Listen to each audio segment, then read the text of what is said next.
गुरु भगवान के शुक्राने हैं, गुरु भगवान को नमन है। अब देखिए पहला प्रश्न पढ़ते हैं।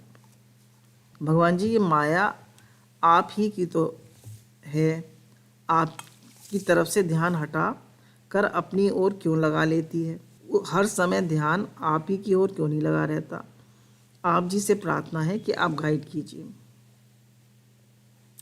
अब कह रहे हैं माया भगवान की तो है, तो भगवान जी आप अपनी ओर, मतलब भगवान से प्रार्थना कर रहे हैं कि भगवान जी आप अपनी ओर से, माया की ओर से ध्यान हटाकर अपनी ओर लगा लीजिए।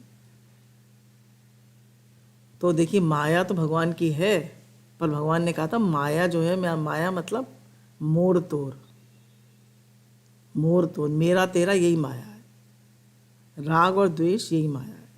तो भगवान ने तो ये नहीं बनाया, भगवान ने तो प्रकृति बनाई थी, और प्रकृति में भी भगवान ने कहा था राग द्वेष मत करना, प्रकृति में जाओ, सैर करो, एंजॉय करो, खुश रहना, जैसा मिले उसका शुक्राना मानना और उसकी सेवा करना, सेवा भाव रखना।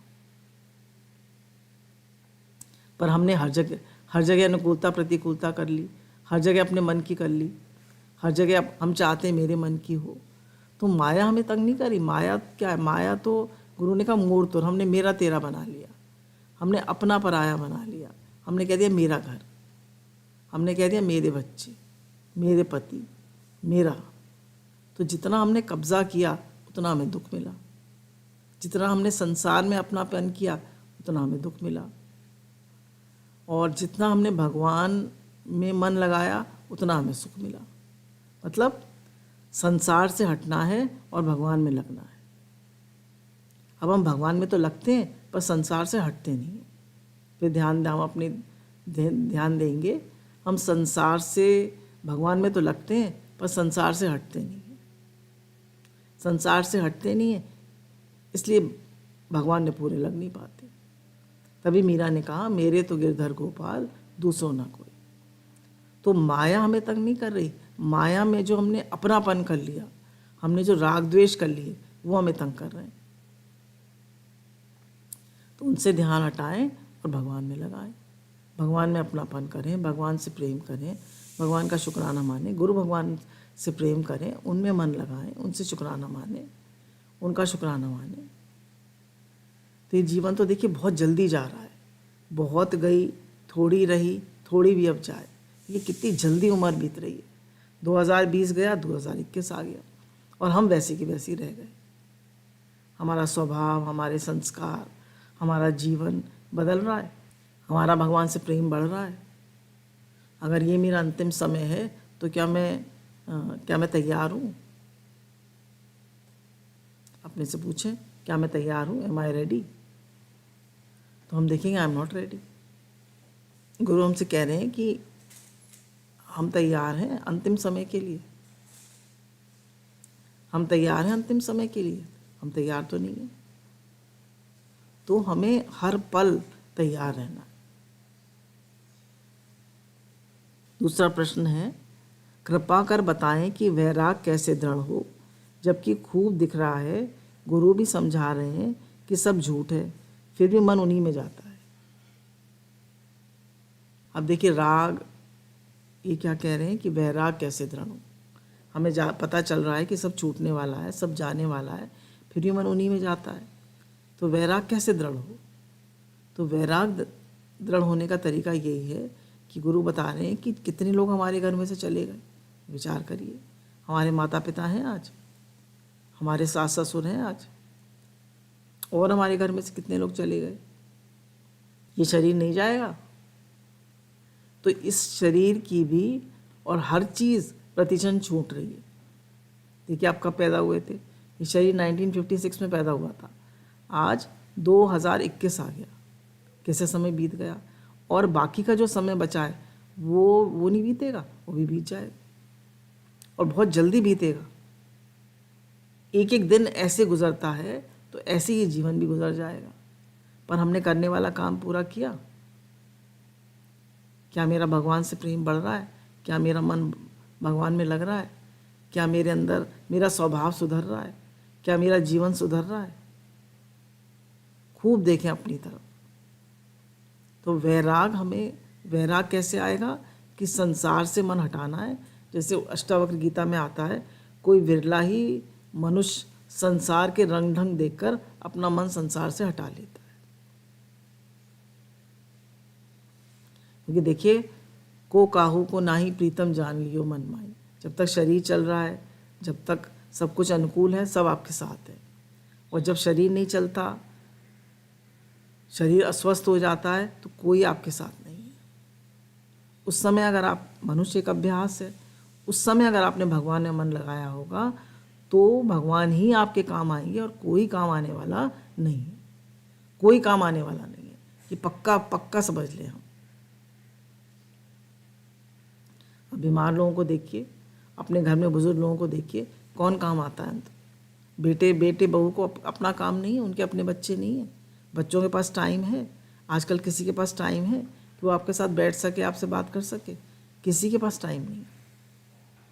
अब कौन बैठेगा आपके पास ओल्ड एज में? कौन आपकी बीमारी की बातें सुनेगा? तो हर पल वैराग लेना है कि संसार हर पल छूट रहा है और भगवान कभी नहीं छूटते, वो कभी नहीं बदलते। आप देखिए, हम जब से सत्संग में आए, जब से पैदा हुए और जन्मों जन्मों बीत गए, जब से सृष्टि बनी, आज दिन तक भगवान बदल गए क्या? तो भगवान नहीं बदलते। तो वैराग कैसे आए? संसार के रंग ढंग देखें, संसार को देखें कितना बदल रहा है और कितने डिस्ट्रैक्शंस हैं यहाँ, कितना दुख है यहाँ पे। तो बार बार गुरु के अम्मा जी कहा करते थे, बार बार जन्मने मरने में कष्ट, कितना कष्ट है, संसार के दुख और दोषों में कितना कष्ट है, ये बार बार विचार करें। अम्मा जी बच्चों को हॉस्पिटल भेजा करते थे, उनसे कहते थे जाओ देख के आओ हॉस्पिटल में कितना कष्ट है। तो जब हम ये संसार के हम सुख का विचार करते हैं तो कभी वैराग नहीं आता, और संसार में दुखों का विचार करते हैं तो वैराग आता है। जवानी में तो इंसान को लगता है कि कभी दुख हो आएगा ही नहीं, पर जैसे जैसे वृद्ध अवस्था आती है तो दुख आने लगता है। दुख आने लगता है तो वैराग भी आता है, और गुरु मिलते होते हैं तो वैराग आता है। नहीं तो वैराग भी नहीं आता। मनुष्य चाहता है कि बस परिस्थितियां ठीक हो जाएं, सब कुछ ठीक हो जाए, और परिस्थिति कभी ठीक होगी नहीं। हमें समता में आना पड़ेगा, हमें भगवान से प्रेम बढ़ाना पड़ेगा, हम परिस्थितियों को ठीक नहीं कर सकते। तो वैराग कैसे आए? संसार को दुख रूप, भगवान ने कहा दुखाल्यम अशाश्वतम। तो जब तक वह संसार में सुख दिखेगा तब तक वैराग नहीं आएगा, और जब उसको दुखाल्य अशाश्वतम जानेंगे तो वैराग आएगा। तब जानेंगे कि पल पल हमारी आयु बीत रही है, पल पल ये संसार नाश को जा रहा है, पल पल ये हमारा जीवन भी कम हो रहा है। तो हम करने वाला काम करें, बाकी जीवन तो रहने वाला है नहीं।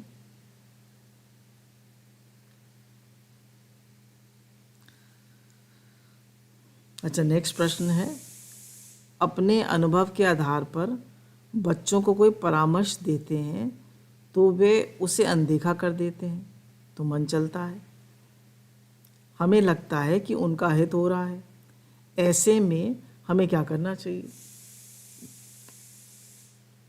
तो कह रही हैं कि हमें लगता है कि बच्चे हमारी बात पे ध्यान नहीं देते, तो हमें लगता है उनका हित हो रहा है, तो क्या करना चाहिए? जब हम बच्चे थे तो हम अपनी माता पिता की बातों में ध्यान देते थे।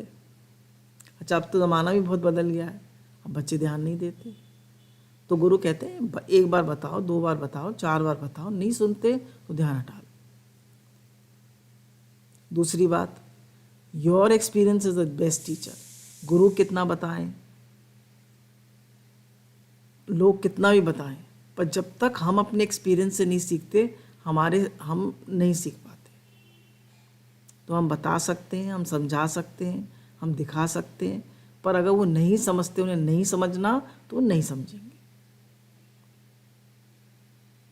तो क्या करें? उनसे ध्यान हटा लें और हम अपने काम में, हम अपने करने वाला काम करें ना। तेरा लक्ष्य क्या है? तेरा लक्ष्य भगवान है ना। तेरा लक्ष्य अपने को सुधारना, तेरा लक्ष्य है भगवान। तो उधर लगे ना, हम दूसरों को सुधारने में क्यों लगते हैं? गुरु कहते हैं झाड़न सबको सुधारती है पर खुद गंदी होकर पड़ जाती है एक कोने में। तो हम भी दूसरों को सुधारेंगे, दूसरों को बताएंगे, तो वो हमारा जीवन भी ऐसे ही खराब हो जाएगा, हम भी झाड़न बन के कोने में पड़ जाएंगे। तो गुरु कहते हैं कि झाड़न मत बनो तुम, और फिर हम पढ़ें लिखें, गुरु की वाणी सुने, भजन करें, घर की सेवा करें, अच्छे से घर की सेवा करें, भगवान की सेवा मानकर घर की सेवा करें। ये भगवान का घर है और यहाँ जो भी सेवा है मैं भगवान की सेवा करता हूँ, ऐसा मान के भगवान की सेवा करें। और अपने को खूब क्रिएटिवली बिजी रखें, बच्चों को ज़्यादा टोकें नहीं। जितना आप बच्चों को टोकेंगे वो आपसे चिढ़ेंगे और आपकी बात बिल्कुल नहीं मानेंगे।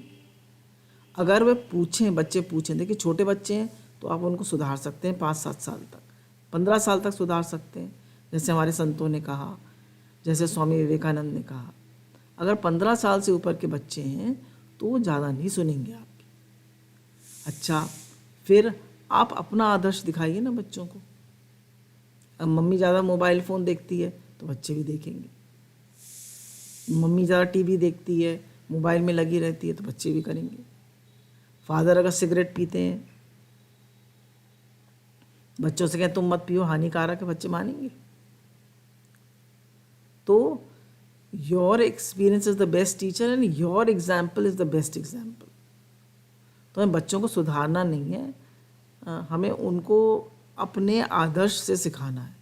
हमारा स्वभाव ठीक होगा, हमारा व्यवहार ठीक होगा तो बच्चे सीखेंगे। तो don't preach, practice before you preach. गुरु कहते हैं practice before you preach, action speak louder than words. तो हम वो जो चीज़ हम दूसरों से कराना चाहते हैं वो हम खुद प्रैक्टिस करें ना, तो आपको देख के ही सीख जाएंगे, आपके आदर्श से ही सीख जाएंगे। और नहीं सीखते तो ना सीखे, वो उनका जीवन है, हम सिखा सकते हैं, हम बता सकते हैं। वो नहीं सीखें तो क्या करें, छोड़ दीजिए, भगवान से प्रार्थना करिए, उनके लिए शुद्ध भाव रखिए, आगे आगे उनकी मर्जी है। तो your experience is the best teacher. Next प्रश्न है, गुरु भगवान जी ने बताया कि नाम जप करते हुए भगवान के श्री विग्रह पर ध्यान करो, गियर से नाम जप सुनो, भगवान की लीलाओं का चिंतन करो। भगवान जी सबके लिए बैठने से पहले प्रार्थना करता हूँ, लेकिन ये बहुत कम और बहुत थोड़े समय के लिए होता है, बार बार दुनिया के वाइब्रेशंस आ जाती हैं, कृपा गाइड करें, इम्प्रूवमेंट कैसे हो। अब ये कह रहे हैं हम नाम जप भी करते हैं, लीला चिंतन भी करते हैं, नाम जप करते भी हैं और सुनते भी हैं, सब कुछ कर रहे हैं, फिर भी संसारी विचार आते रहते हैं। तो कोई बात नहीं, आने दीजिए, आप ध्यान मत दीजिए, आप जप करते रहिए। मन अपना काम कर रहा है, वो भुन भुन भुन भुन भुन भुन भुन भुन, अपनी mind is a noise machine, इसमें जो फीडिंग भरी हुई है वो निकल रही है। आप इसकी तरफ ध्यान मत दीजिए, आप अपना जप करते रहिए। और लीला चिंतन तो करना मुश्किल है, आप जप करिए और करिए भगवान का बहुत छोटा बच्चा हूँ, मैं उन्हें पुकार रहा हूँ, मैं उन्हें याद कर रहा हूँ, भगवान से प्रार्थना कर रहा हूँ कि भगवान मैं आपका बहुत छोटा बच्चा हूँ, मेरा आपसे प्रेम बढ़े। तो बहुत छोटे बन जाइए, भगवान को पुकारिए, भगवान से प्रार्थना करिए। तो जब बच्चा रोता है तो माँ दौड़ी आती है, तो ऐसे हम भी भगवान के लिए रोएं, भगवान से पुकार करें और जितना हो पा रहा है उसका शुक्राना माने और बार बार भगवान से प्रार्थना करें कि हे नाथ, हे नाथ, हे नाथ, मेरा मन आप में लगता नहीं, मैं क्या करूं, ये भगवान मैं क्या करूं, मैं तो बहुत चाहता हूं आप में मन लगाना, पर मेरा मन लगता नहीं, मैं क्या करूं भगवान, मेरा आपसे प्रेम बढ़े, मेरा मन आप में लगे, मुझे आप अच्छे लगे, मुझे आप प्यारे लगे, भगवान मैं क्या करूं, मेरा मन लगता नहीं, मेरा मन संसारी है, वो बार बार संसार में भाग जाता है, मैं क्या करूं। भगवान जी please help me, please guide me. भगवान से प्रार्थना करिए, उन्हें पुकारिए, प्रार्थना करिए। और रोना आए आपको, रोना आएगा तो भगवान को भी हम पर वो आएगा कि ये मेरा बच्चा मेरे लिए रो रहा है। संसार के लिए तो सब रोते हैं, पर भगवान के लिए तो कोई नहीं रोता ना।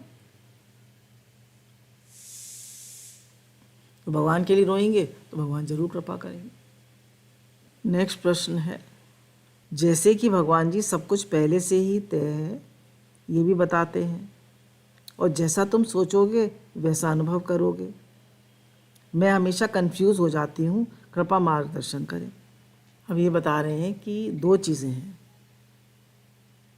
कि सब कुछ पहले से ही तय है और जैसा आप सोचोगे वैसा आपके सामने आएगा। दोनों बातें सही। क्यों? देखिए, अगर इस प्रश्न को हम थोड़ा पलट दें कि एक प्रारब्ध है और एक पुरुषार्थ है, तो ये कह रही हैं जो पहले से तय है वो तो प्रारब्ध है, और जैसा हम सोचेंगे वैसा सामने आएगा, ये पुरुषार्थ है। तो गुरु कहते हैं कि दोनों चीज़ें जीवन में चाहिए। प्रारब्ध ही फिक्स्ड है ये भी मानना पड़ेगा, जो सब कुछ तय है, जो लिखा पड़ा है वो भी सामने आएगा, पर पुरुषार्थ करना है ये भी सच है। जैसे इसको एक एग्जाम्पल से समझते हैं कि हम एक बैंक में गए, वहाँ पर अब हमें अपना लॉकर ऑपरेट करना है, तो उसमें पहले हमने अपनी चाबी लगाई, फिर बैंक मैनेजर ने अपनी चाबी लगाई, तभी लॉकर खुलेगा ना, ये तो लॉकर खुलेगा नहीं। तो बैंक मैनेजर की चाबी है प्रारब्ध और हमारी चाबी है पुरुषार्थ। तो दोनों चाबियां लगनी चाहिए। जब दोनों चाबियां लगेंगी तभी हमारा काम होगा, नहीं तो नहीं होगा। मतलब हमें पूरा पुरुषार्थ भी करना है, अपने स्वभाव को सुधारना है, भगवान से प्रेम बढ़ाना है, अपनी सेवा अच्छे से करनी है, हमें अपना पूरी मेहनत करनी है। और प्रारब्ध से परिस्थिति आती है। प्रारब्ध से क्या होता है? प्रारब्ध से परिस्थिति आती है, तो उस परिस्थिति में सम और शांत रहना है। तो जितना हम परिस्थिति में सम और शांत रहेंगे उतना ही हम देखेंगे। तो प्रारब्ध तो भी फिक्स्ड है और हमें पुरुषार्थ भी करना है, दोनों बातें सही हैं। प्रारब्ध से परिस्थिति आएगी, उस परिस्थिति को आने दीजिए, आप पुरुषार्थ करते रहिए। गुरु कृपा से समझ में आता है कि किसी के दोष नहीं देखने चाहिए, लेकिन फिर भी घर में सब किसी के दोष दिखते हैं। कोशिश भी करते हैं कि न दिखें, लेकिन फिर भी बार बार दिखते हैं। समझ में नहीं आता कि कमी मुझ में है या परिवार में है, का मार्गदर्शन करिए। तो गुरु कहते हैं, बुरा देखन जो मैं चला, बुरा न मिलिए कोई, जो दिल खोजा अपना तो मुझसे बुरा न कोई। तो दोष बाहर नहीं है, दोष है तेरी दृष्टि में, जगत निहारता, समता का वचन डाल दे, बस हो गया भजन। तो बाहर दोष नहीं है, हमें केवल अपने को सुधारना है, हमें केवल अपने को सुधारना है। हम सुधर गए तो सब दुनिया सुधर गई। Change your self and the world is change. दादा भगवान ने अपने अनुभव में बताया ना कि पहले मुझे लगता था कि ऐसे कैसे हो सकता है कि बुरा देखें, कि मैं ही बुरा हूँ, दुनिया में कोई बुरा नहीं है। पर जब आज मुझे कोई बुरा नहीं दिखता, आज मुझे सब भगवान दिखते हैं। गुरु कहते हैं सब में भगवान देखो, और हम कहते हैं बुरे हैं लोग, मुझे सब में दोष दिखते हैं। तो कमी लोगों में नहीं है, कमी मेरे में है। अगर मुझे दोष दिखते हैं तो कमी लोगों में नहीं है, कमी मेरे में है। मुझे अपने को क्रिएटिवली बिजी करना है, मुझे भगवान में लगना है और दूसरों से दृष्टि हटानी है। और मुझे ये समझना है कि दोष दूसरे में नहीं है, दोष मेरे में है। मेरा मन हटेगा संसार से, है ना, मेरा मन संसार से हटेगा, मेरा मन भगवान में लगेगा, तो मुझे दोष नहीं दिखाई देंगे। और हम कितना भी लोगों को सुधारें, हमें दोष दिखते ही रहेंगे। We can not change others, we can only change ourself. तो दोष अगर दिख रहे हैं तो मेरी कमी है, दूसरों की कमी नहीं है। और हम बता सकते हैं, चेंज कर सकते हैं, थोड़ा बहुत जितना हम बता सकते हैं कोशिश कर लीजिए, बाकी ध्यान हटा लीजिए। अपने को बार बार बताइए मेरा लक्ष्य क्या है, मैं सत्संग में क्यों आया था, मुझे मनुष्य जन्म क्यों मिला है, what is the purpose of my life, what is the goal of my life. Kishore तेरी मंजिल किशोर जा रहा है। गुरु कह रहे हैं भगवान देखो, हम कह रहे हैं हमें दोष दिखते हैं। फिर अगर हमें दोष दिखते हैं तो हमारी आग्रह और इच्छा बहुत ज़्यादा है, इसीलिए बार बार दोष दिखते हैं। अच्छा हम अपने से पूछे, क्या लोगों में मेरे में लोगों को दोष नहीं दिखते? मेरे में भी तो बहुत दोष है, मेरे में भी तो बहुत कमियां हैं। तो लोग भी मेरे में दोष देखेंगे जब मैं दोष देखूंगा तो। अच्छा, एक प्रश्न बस और ले लेते हैं। पेन एंड सफरिंग में क्या अंतर है? भगवान जी हमें एक से लगते हैं। पेन एंड सफरिंग में क्या अंतर है?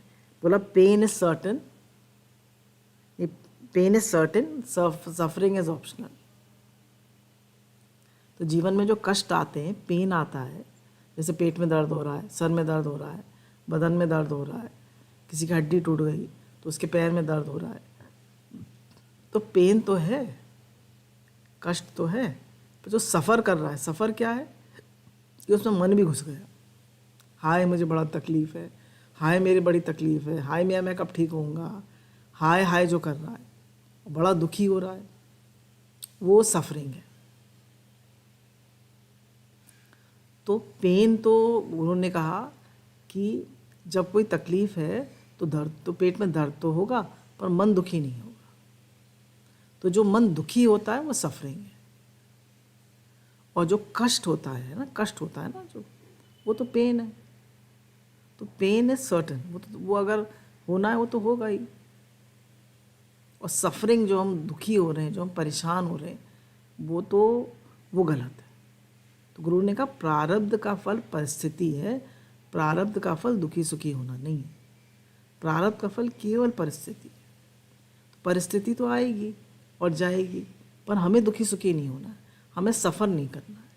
अब देखिए संतों के ऊपर, उनको कैंसर हो गया, बड़ी बड़ी बीमारियां हो जाती हैं संतों को, ऐसा तो नहीं है उनके ऊपर कष्ट नहीं आते, क्योंकि इसी जन्म में उनके सब कष्ट, सब कर्म कटते हैं। उनके ऊपर भी बहुत कष्ट आते हैं, पर वो दुखी सुखी तो नहीं होते, वो सफ़र तो नहीं करते। तो सफरिंग जो है वो गलत है। और पेन तो ठीक है, pain is certain, suffering is optional. तो पेन हमको हो सकता है, हम दवा करें उसकी, पर दुखी ना हो। दुखी होना गलत है। दुखी होना, तो हमेशा याद रखिए कि हमें दुखी नहीं होना है, भगवान को पुकारना है, भगवान से प्रार्थना करनी है कि भगवान सहन करने की शक्ति दीजिए। और दर्द हो सकता है पर दुख नहीं। गुरु भगवान के अनंत अनंत अनंत अनंत शुक्राने हैं, जो हमें भगवान से जोड़ते हैं, भगवान की याद दिलाते हैं, हमें जगाते हैं, हमें रोज़ जगाते हैं। अनंत शुक्राने, अनंत शुक्राने।